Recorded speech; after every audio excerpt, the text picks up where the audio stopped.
Bismillahirrahmanirrahim. Assalamualaikum warahmatullahi wabarakatuh. Perkenalkan, nama saya Novita Sari dari kelas PAIK.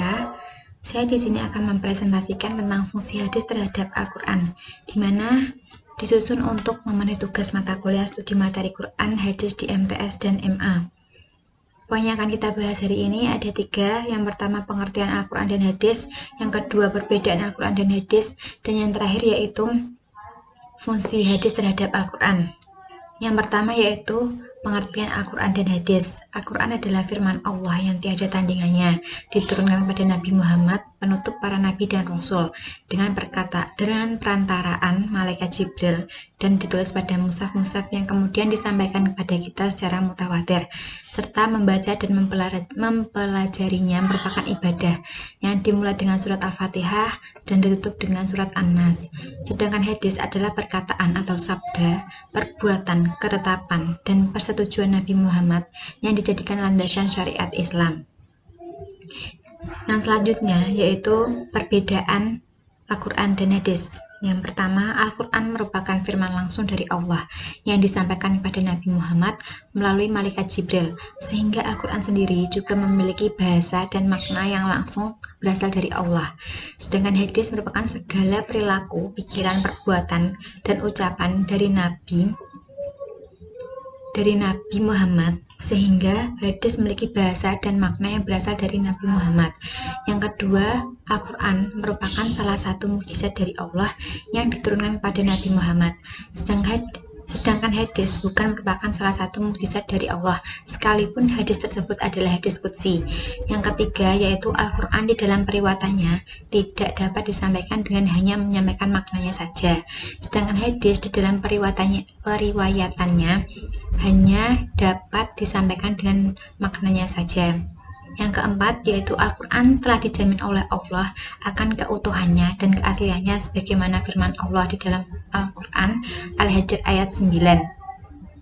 Sedangkan hadis tidak terjamin kemurniannya, akan tetapi hubungan antara Al-Quran dan hadis tidak dapat dipisahkan.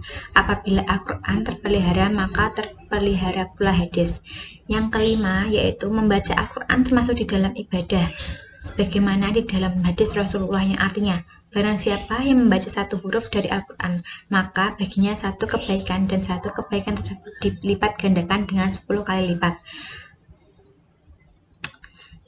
Yang sedangkan hadis tidak mendatangkan pahala secara khusus, yaitu tergantung dengan niat pembacanya. Yang terakhir yaitu isi Al-Quran wajib dibacakan ketika ibadah sholat, sedangkan hadis tidak diperbolehkan dibaca. Yang terakhir yaitu fungsi hadis terhadap Al-Quran. Yang pertama, bayan ta'kid adalah hadis yang berfungsi untuk memperkokoh atau memperkuat isi kandungan Al-Quran.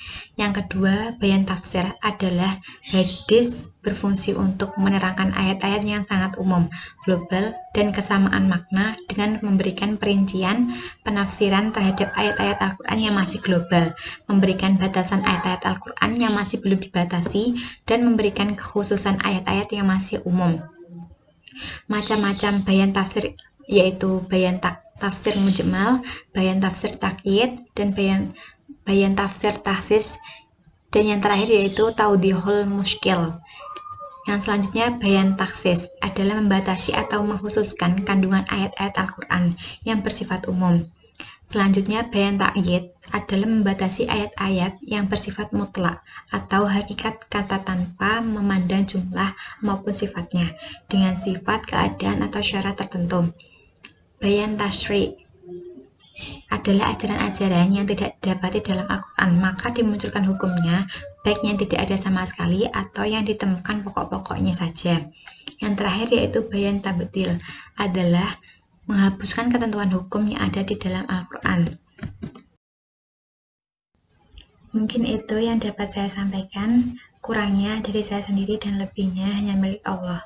Wassalamualaikum warahmatullahi wabarakatuh.